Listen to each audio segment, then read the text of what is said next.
En fait, de provoquer les opportunités. Enfin, un conseil que je donnerais, c'est le côté, enfin, provoquer les opportunités, c'est-à-dire rencontrer, partir à la rencontre de personnes qui ne paraissent pas forcément être le partenaire clé qui correspond à tous les critères qu'on attendait, etc.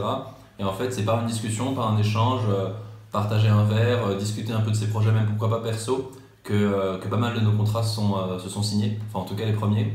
Donc rester ouvert aux opportunités et imaginer finalement ce qu'on peut créer avec plus ou moins n'importe qui. Donc une certaine empathie finalement dans la relation avec les autres.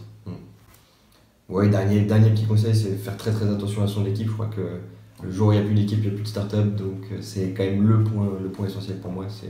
C'est l'humain, l'humain et l'humain. Et l'humain.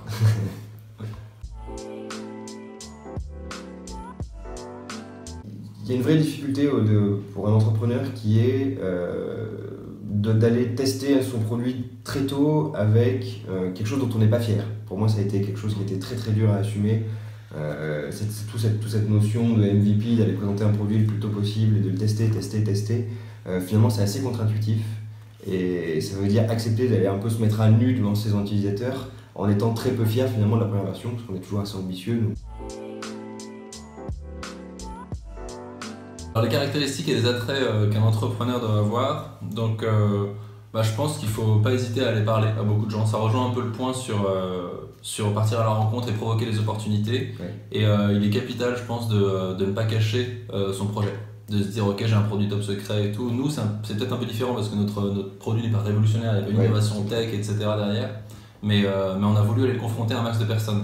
Même des gens qui avaient un produit comparable et tout, on a voulu en parler avec eux pour justement pouvoir confronter notre produit et l'améliorer. Alors, une anecdote entrepreneuriale. Alors, on a eu une petite idée de cette question-là en la lisant. Je crois que entreprendre, c'est aussi parfois décider et se lancer sans avoir toutes les cartes en main. Malheureusement, on est contraint parfois d'aller un petit peu vite. Et nous, je pense que notre plus belle histoire jusqu'à présent, c'est vraiment la rencontre avec notre troisième associé. Edouard et moi, on se connaissait, on a étudié à l'école ensemble, donc on savait qu'on avait déjà beaucoup d'atomes crochus et qu'on serait capable de travailler ensemble. Notre cher Arnaud, qu'on a rencontré à Lyon, finalement la décision de s'associer, elle s'est faite autour d'un super gueuleton à Lyon. Et la décision a été prise à la fin du repas, donc parfois il faut avoir un petit peu il faut sentir les choses et se lancer avec des gens, et je crois que c'est peut-être la plus belle aventure qu'on ait racontée jusqu'ici. Ouais, vraiment. Ouais.